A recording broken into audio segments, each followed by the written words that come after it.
guys. Our little curry is ready. I don't know if you know Penzies.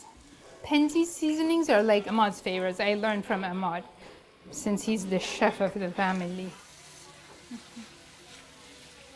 Bahra, Jana, would anyone from Abu Dhabi be calling you right now?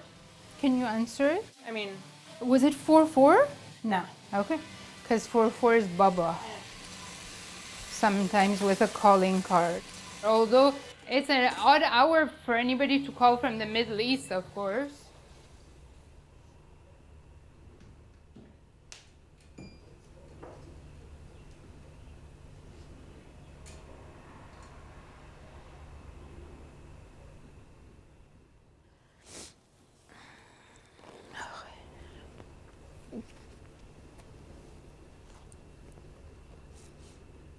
Sometimes when I set the table, I set it for the four of us. Because I know Ahmad will come home one day to dinner.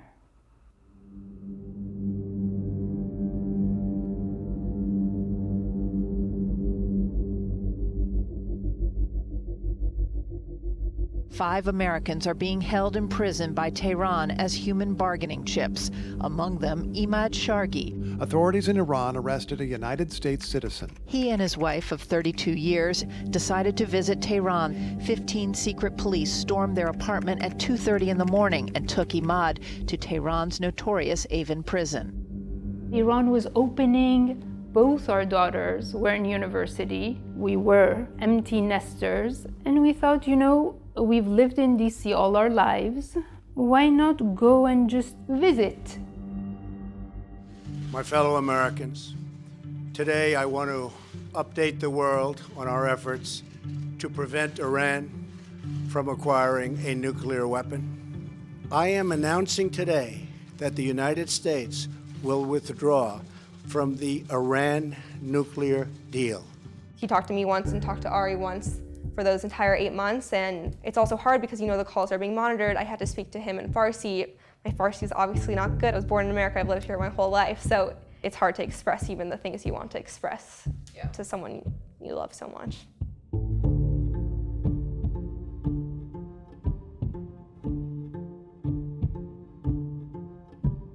While I was in Iran, we were told if you keep quiet, you'll have your husband back. If you keep quiet, you'll have your husband back.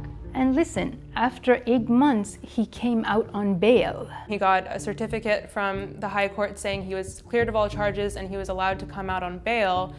It was so incredible. We got to FaceTime him every day. He was at my grandmother's house. He was listening to music and he could just be free to an extent, even though he couldn't come home. But we were comfortable because he was safe. I hope you slept well, my love. Hope you had a good evening last night. Your dinner last night looked wonderful. I'm so happy the three of you can sit on the deck and have dinner together. That's marvelous. Love you, my baby. Thanks for all the pictures and videos. It was like as if I was there myself last night.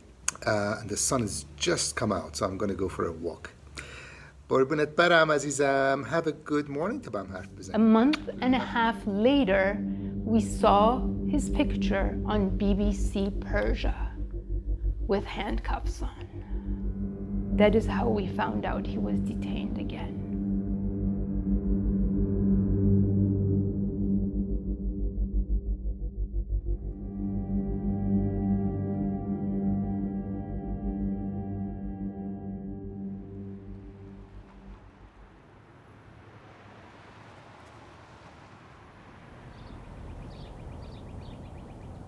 I always have a journal with me.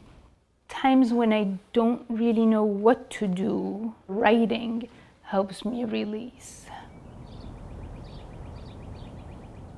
My world, our world, completely torn apart, and still remains completely torn apart. I look outside for hope. From time to time, there are murmurs of hope, but generally There are tears rolling down my face with no explanation at all.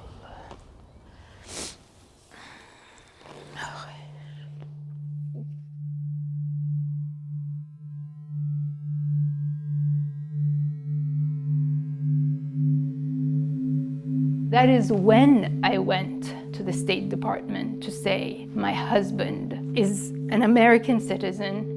He's being held against his will in Iran. I want you to know this because we need help. Please tell me what to do now.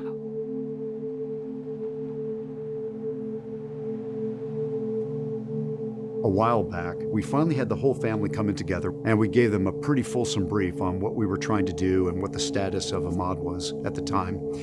And during that, Bahara was kind of sketching away on something, and at the very end of it, she presented us with it. It was a napkin, kind of like a napkin that we'd given her to like put underneath her water bottle, and on it she'd written a poem. I think as we all started to read it, we were all kind of tearing up. It's really a description of a family in pain, trying to meet up with the government that's responsible for bringing her loved one back. It reminded us of what our duty is. There's three factors that you have to balance. One is getting the human side. Nothing could be more horrible. We need to bring them home. There's a dimension which is, what do we do in order not to encourage and incentivize this kind of behavior? And the third dimension, which is there are national security interests that we need to pursue. And an Iran with a nuclear bomb would be something that would be of great danger to the region, to our security. Since I told the State Department, I feel like, oh, okay, now somebody who knows what to do will do what they're supposed to do to bring Ahmad home.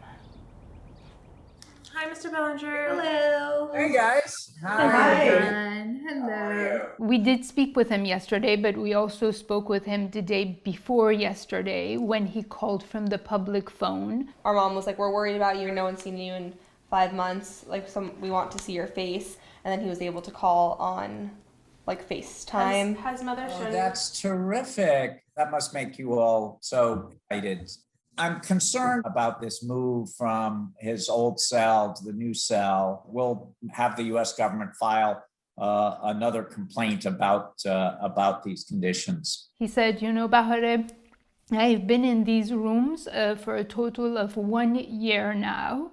That means I've only had 2 days of fresh air in that 1 year. So yes, better conditions would be really necessary before, you know, he actually comes home, or even a day makes a difference, an hour makes a difference. Do we know specifically right now if the hostages are being discussed as part of the Vienna talks, or is that not confirmed? As we understand it, I think most of the discussions are about the nuclear talks, but the State Department representatives have assured us Ahmad and other American hostages are being raised. It's made clear to the Iranians that they have to be released as part of any deal. The thing we all worry about, we know there's going to be a long pause one way or another with the Iranian elections. We don't know, what Iranian policy is going to be on the other end of the elections. I think most people think that negotiations would be worse. Iranians will go to the polls on the 18th of June. There are 7 candidates, but many people believe the election is stacked in favor of one man. Ebrahim Raisi is seen to be sort of a shoo-in for president. You've been quoted saying the presidential election in Iran is not what determines your pace of these talks. We're not going to try to accelerate it and cut corners because we want to rush this for the sake of meeting an electoral deadline. There are centers of power in Washington and Tehran that oppose a swift return to the nuclear deal. If the hardliners in Tehran win, the ones who oppose this deal, resurrecting it will be much more difficult. That will also impact any attempt to release the hostages. If you ask Americans about Iran, one of the first things that comes to their mind is the 1979 hostage crisis. The U.S. Embassy in Tehran has been invaded and occupied by Iranian students. The Americans inside have been taken prisoner and will be held as hostages until the deposed Shah is returned from the United States, where he's receiving medical treatment for cancer. They were held 444 days as the nation watched and waited. If you ask an Iranian, they will talk about 1953 when the government of the United States came in and changed the Iranian government by paying off military officers and orchestrating a coup. The CIA has released documents that show its role in the 1953 coup. Both sides have these very long, deep wounds and mistrust that exist. So getting out of this cycle is a political minefield, and politicians usually have no interest in paying the price for it. Oh, look, this morning when I saw this here, and I was like, oh my gosh, you know, it's Ahmad's sleeve. I opened it and I was like, oh yeah, it's a good day to air out his clothes and to like be, you know, it was just weird, I just did that. I knitted this for him, which is so huge. I don't know how he would possibly even wear it. It's so thick, but because I had knitted it for him while he was in jail the first time, he said he loved it.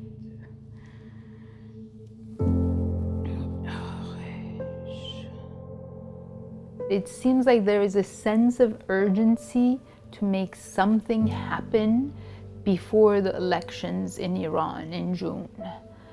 And that gives me some sort of hope. The State Department has been so supportive, but they don't really give these kind of detailed indications. Like, how are the talks going in Vienna? It's very broad, the talks, and it's a little bit like we're not certain that the hostages are part of these talks or they're parallel to these and not quite alongside. There are conversations about the nuclear deal, and then there are separate side conversations led by the UK with Iran on our behalf and on their behalf about the release of our citizens.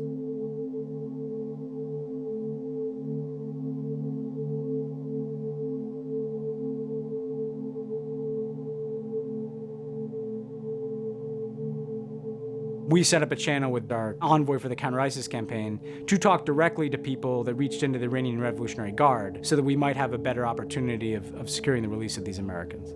There was an eruption of political attacks from the Republican Party on how could you possibly... Presidential debate starts now. This Iranian nuclear deal is nothing short of catastrophic. The agreement was terrible. It was incompetent. If this thing continues, we are going to be the first Americans to leave our children worse off than ourselves. We must simply make it very clear that the next president, one of us on this stage, will absolutely not honor that agreement and will be tough with Iran, because otherwise we put every person in this world in a very dangerous place. We were going to lose no matter what we did, you know. And look, some of that's just politics, but like it's dangerous because at a certain point, it is going to creep into discussions in the Situation Room about like whether we can weather the political storm of doing what might be necessary to get an American home.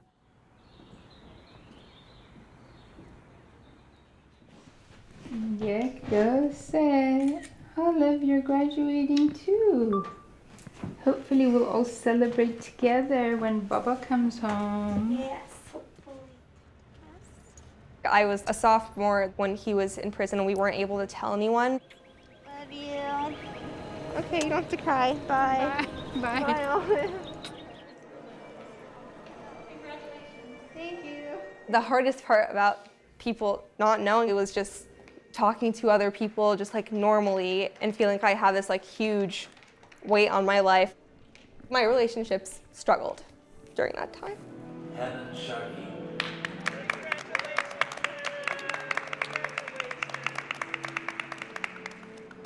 Graduation and all those big moments, like it really stinks that he wasn't able to be there. Thank you. But it's really just like the everyday small moments that are the hardest.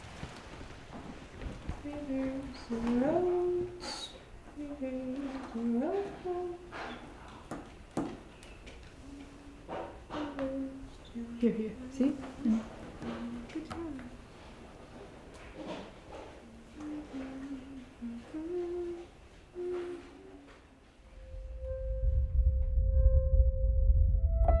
It feels sometimes like I'm watching somebody else's life. I'm supposed to be the strong one, and last time Ahmad asked me on the phone, so Bahara, how are you doing? And I said, Ahmad, I have to be doing fine because you are the only one that can ever pick me up or has ever picked me up when I've fallen. Our mom has gotten one of those phone slings because she constantly has to be talking to different people, to members of the US government or lawyers, yeah. family members. So it really is attached at her hip now.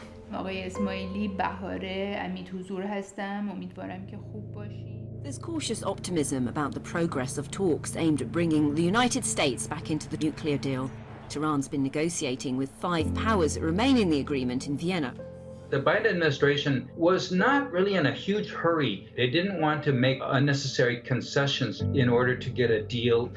The problem that the Biden administration is now facing is a very strong political resistance in Congress towards lifting the sanctions. For 2.5 years,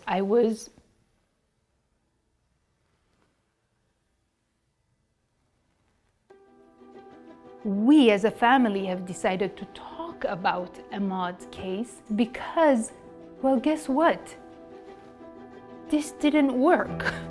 In an interview you'll see only on CBS This Morning, the businessman's family at their home in Washington. Our family has been torn apart. My husband has been taken. It was as if they didn't know who I'm talking about until they finally told me, your husband is here and will be here for a long time. His 2 daughters described how hard it has been not having their father home with them in the U.S. Our dad is really just the most incredible father in the world. He's extremely present. He's the one who keeps our family together. He's the foundation of our family. Do you have any idea why the Iranian authorities would take your father? It's because he's an American citizen, to be used as leverage. I'm writing a letter from my sister and I to President Biden, explaining our situation, our dad's situation. It's a lot of 33 years ago, 33 years I know, ago, the repetition is trying to be like... Oh, I see. It's intentional. Dear Joseph. It's like 33 years ago. These 2 young ladies at this age who should be worried about going out, partying, having fun, and then here they're pouring their being into this letter, into every meeting we have with the lawyers, with the State Department. They say they want to do anything they can to help, and they are doing every single thing they can in their power to help their father.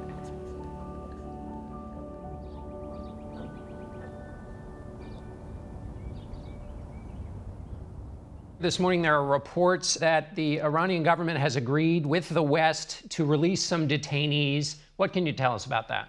John, I can tell you, unfortunately, that report is untrue. There is no agreement to release these 4 Americans. We're working very hard to get them released. We raise this with Iran and our interlocutors all the time, but so far there's no agreement to bring these 4 Americans home. Again, we're working hard to bring these Americans home. When we get that done, we'll obviously be delighted to announce that news. Let's talk about the president's #1 priority, vaccinations.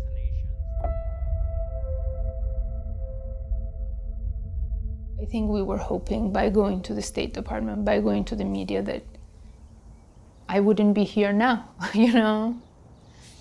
I'd be on a walk with Ahmad because it's a pretty day.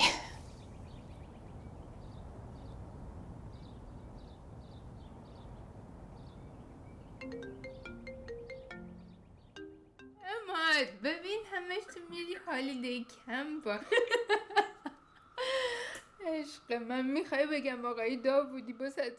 It feels wonderful to be able to hear his voice.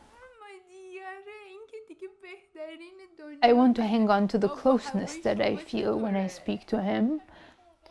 And then we hang up and then we never know when is the next time we're going to get to hear his voice again. Bye, Ahmadjan. Bye, Ahmadi. Bye.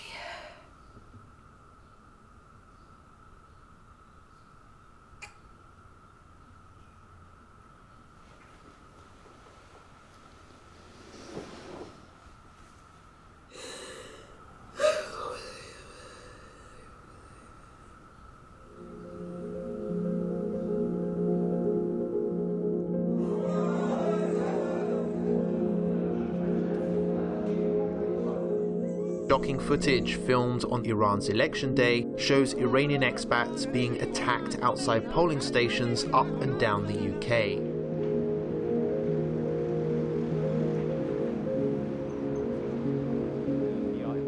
ایالت‌های میانی آمریکا محل‌های برای اخذ رأی هستن چه محدود به اینجا نیست، ولی اینجا یکی از شهرهایی است که ایرانی نشین هست، تعداد قابل توجه ایرانی نیویورک زندگی می‌کنن. Many of these moderate candidates were disqualified, and this is not a free and fair election, so the hardline candidate will easily win. Get out! I'm not going to. You can't look at this 14 years old! The hardliners win as is expected to happen. It's going to be much harder for the US to reach a diplomatic deal, resolving issues including the freedom of American Iranians who are in jail in Iran, and their families are here wanting, obviously, their immediate release. No election! No freedom! No human rights! A hardline cleric sweeps to victory in Iran's presidential election. Raisi is a harsh critic of the West. He's been sanctioned for alleged human rights abuses, including overseeing the executions of thousands of political prisoners. آقای دکتر می‌خواستم بدونم در صورت لغو تحریم‌ها و برداشته شدن آن و درخواستایی که ایران داشته اگر انجام بشه شما حاضر به ملاقات با رئیس جمهور آمریکا هستین برای رفع مشکلاتی که بین دو کشور است؟ خیر. مسئله‌ای که مذاکره شده، توافق شده، قرارداد منعقد شده، متعهد شدن عمل نکردن. چگونه می‌خواهند وارد مباحث جدید و نو بشوند؟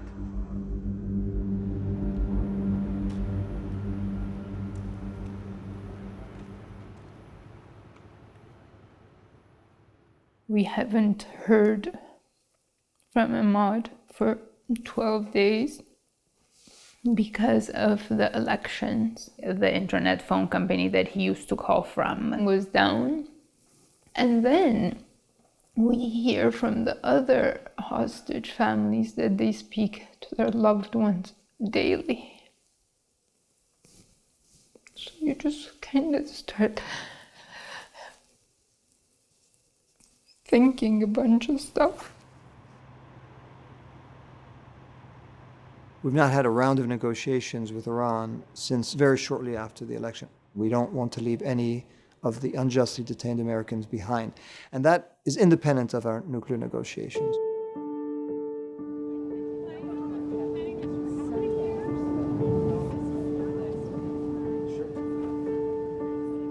Americans are illegally detained. We haven't been able to have a phone call or a letter from him in 151 days. 472 days. This fall's been nearly 3 years. Our administration needs to do more to bring them back home.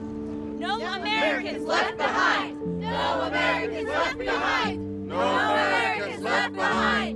No Americans left behind! No Americans left behind! No Americans left behind! No Americans left behind! Hello. Good morning. Hi, nice to see you. Good to see you. Obviously, I'm interested to hear the latest. I believe when we were speaking to you last, we did not even know where he was. He's a very positive person, and he doesn't complain ever. His voice has started to get a little bit like wavery recently, and I think he really hoped he would be home for Christmas. And you could kind of sense that when that day came and went, it kind of crushed him. Well, I'm glad you're able to speak with him. I had a question for you.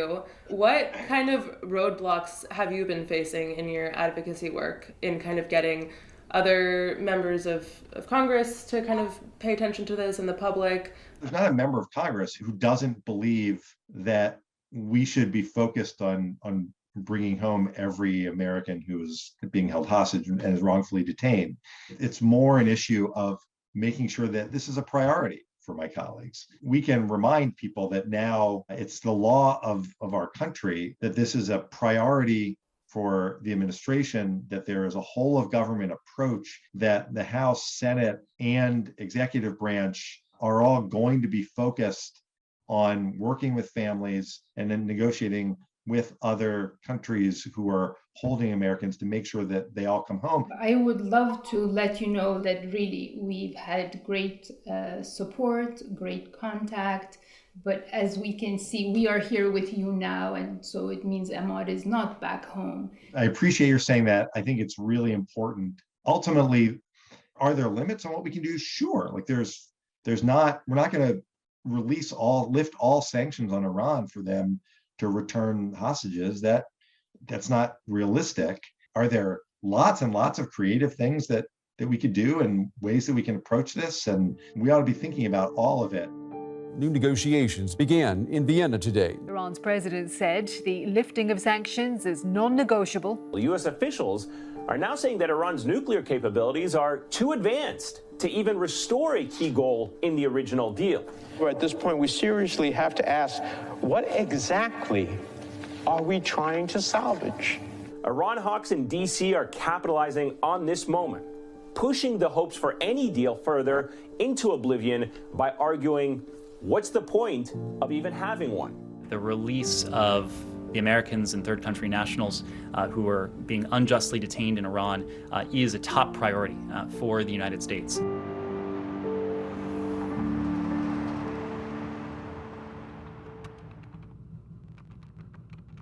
Based on my reporting, there was a push for the Biden administration to immediately rejoin the deal on day one and lift sanctions and in turn give Iran limited time to come back in compliance.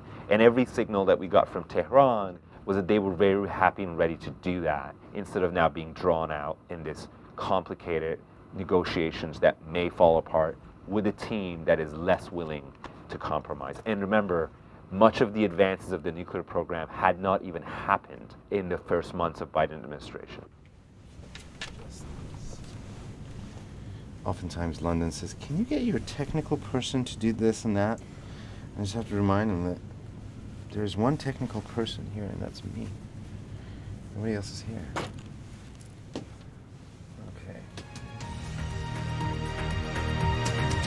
بهمن کرباسی خبرنگار ما از نیویورک با ماست. بهمن، آقای نفیو استعفاش تایید شده. گمان زنی هایی که میشد درباره اینکه ممکنه اختلاف وجود داشته باشه در تیم آمریکا به نظر میرسه که با این تایید الان بیشتر به نظر میرسه که درست بوده باشه.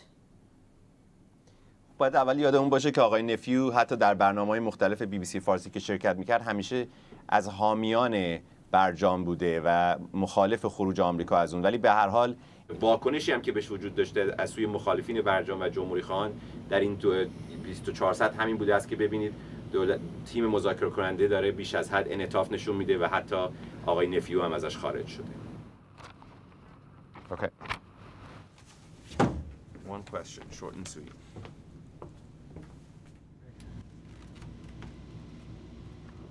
I think it's a feature of a totalitarian regime to put pressure on people's family members and take people hostage to achieve their policy goals.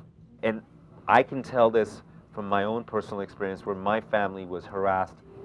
This happened 3-4 years ago, sort of on a regular basis, but then had stopped. For one full year, they actually, back then, they barred my parents from leaving the country. They took their passports away. It informs my reporting of situations, especially as it relates to hostages. It reminds me that most people do not have a real window of what they're going through.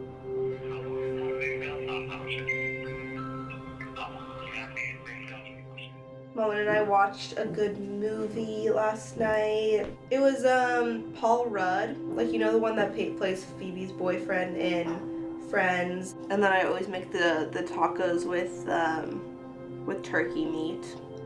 Went for a walk with Olive. Masha, merci.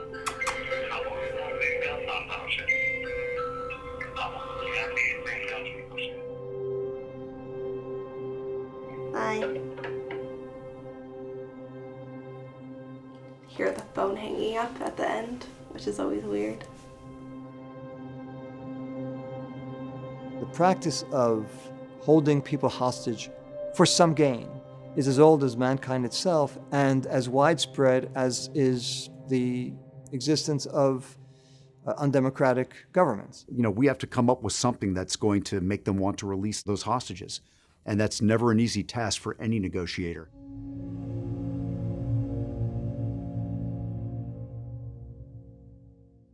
A room full of people, but in fact, filled with love. The focus, one human, a hostage. I take a deep breath and I see a bridge from there to here, home. One word about how I feel is grateful. That is the first thing that comes to my mind. But then frustrated. Well, because my husband is not here. Since that moment, I made an appointment to go to the State Department. Nothing has changed.